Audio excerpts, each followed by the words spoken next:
Welcome back to the YouTube channel Mlawan Cameras. Tilowe ku Iran. Kumano tisanalowe ku Iran tipereke uthenga pano kunena kuti zatsimikizika kuti anthu about 100 ku Venezuela kuja ndi amene ndithu aluza miyoyo yawo pambuyo kuti America inapita pokatenga Maduro, president wa dziko la Venezuela amene akuzengedwa milandu ku dziko la America.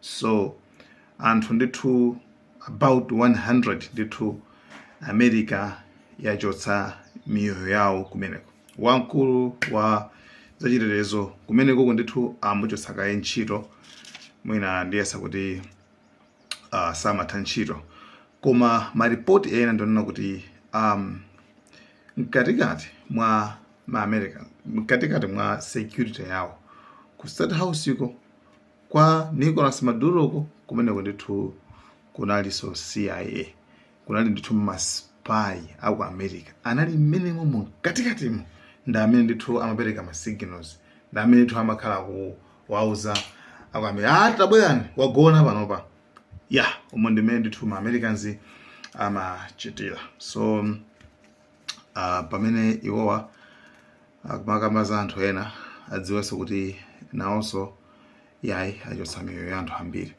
So anyway, tiyeni tilowe ku dziko lija la Islamic Republic of Iran.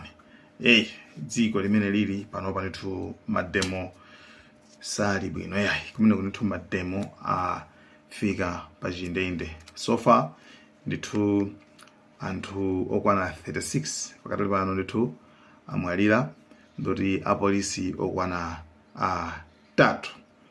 Mademo amene ndithu akuchitika mopasidwa ndithu mphamvu ndithu ndi America komanso ma Israel. So that's it. Chifukwa choyambirira anthu anakatenga kalata mmene makatengera makalata kwa DC kuti atufate kamache chifukwa chena kuti pakuchitika kuti dollar yaonjeza kwambiri, yavuta kwambiri after America irapana kwambiri ipana Iran ndi ma sanctions komanso kwa banaso mu zinthu zina ndi zina. So dziko la Iran linapatsa anthu acha chilolezo kuti pitani ndithu iliyo ndithu mukapange voice out mukamache mmene mungapachire komano chisokonezo koma ali mkatikati momacha pankhani kukhuza awana ndi ma shopkeepers, anthu oti ama business, koma ali mkatikati momacha ndi pamene ndithu pamabwera maguluso enaso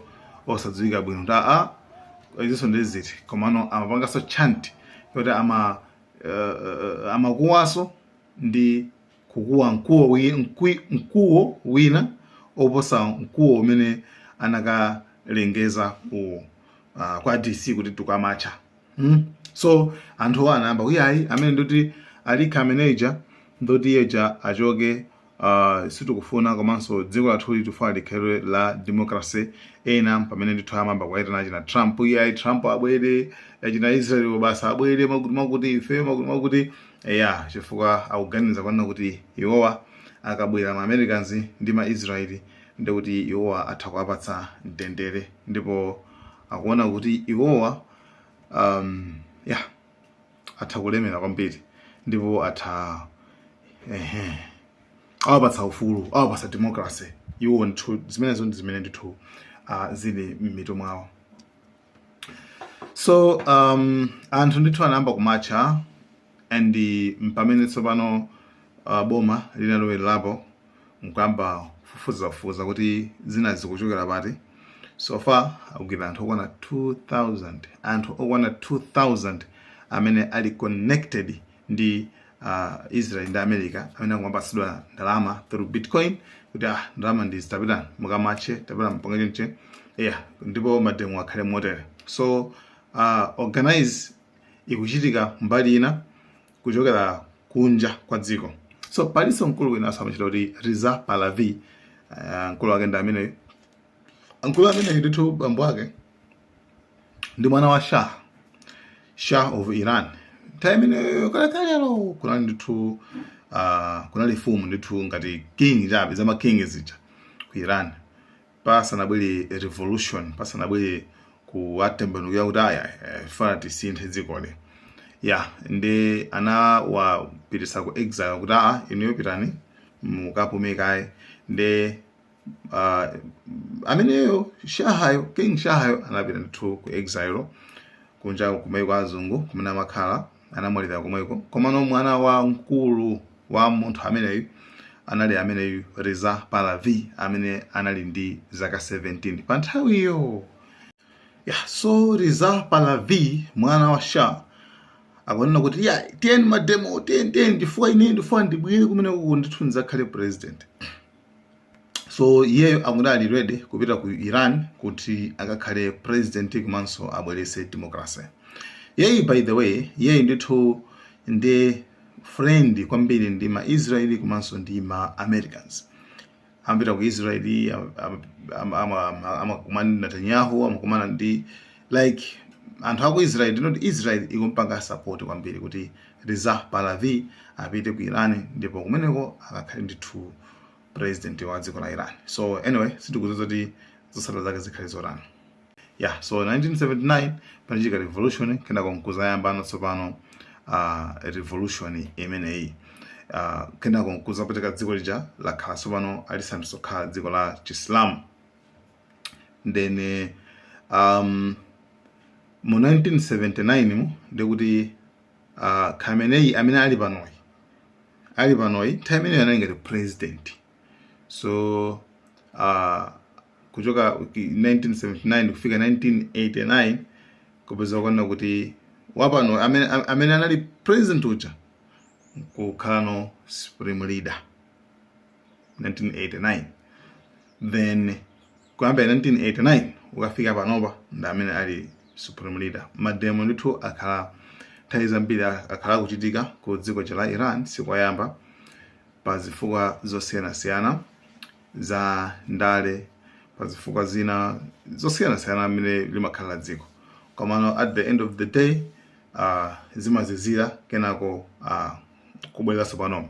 Komano actually in this case case imene isiri kuzuza kuti chingachitika nchani chifukwa pakuoneka zoti zambiri ndithu zachitika and boma langonena kuti mukafuna kumacha mwantendere it's fine mumache mwantendere koma ngati mungamache kuti mwina mwake muononge zinthu kapenanso mufuna mukhale kapena kuti muchita kutumidwa ndi ma Americans ndi ma Israelis ndi kuti zanu zonse zikuthani bwino. Ndipo achenjeza ndipo anena kuti sitikhala soft kwa wina aliyense amene akufuna asinthe dziko mmene lilili. And pakali pano ndiponena kuti ma Israeli pamenenso achina Netanyahu pamenenso akukonzera kwambiri kuti tsopano afuna nkhondo iyambike, afuna kuti nkhondo ibulike iyambireso kachikena. The reason ndikuti mukudziwa kaleso chifukwa chake. So Israel ikunena kuti iwo akufira kuti they feeling threatened akufira kuti akuopsezedwa kwambiri ndi Iran kumeze kwa Iran okuimba kuti iwo acha kuma opseza kwambiri. So iwo anena kuti bora ifeyo ofunika anthu amene wawata apophole dziko limene lili. So munyengo imene Iran ikunena kuti ifeso tilokonzeka ngati mufuna nkhondo. So anthu awopanga mademo akhala ngati kuti mwina wake athawasokoneza. So auzala kuti inuyo musatisokoneze chifukwa kubwera nkhondo yaikulu. Ndi ngati mufuna kusokoneza ifeso tikhala lenient, sitikhala soft. Zimene ndithu amayankha ndi jaji wankulu wa ku Iran. Sitikhala asoft kwa inuyo tikubakashani then kenako tizipanga focus za nkhondo ya Israel. So izo ndithu ndi zimene zili ku Iran komabe situation mongo kumputsana kuti situation sikuti ili bwinobwino kumene kuya. Situation ili worse, ili bad especially mu Tehran maloda ndithu anthu kuphwanya zinthu, kuphwanya mashopu, kutere zambiri anthu akumwalirabe. So guys, update ya Iran ndimene guys. Thank you so much. Malaweni Kamilas.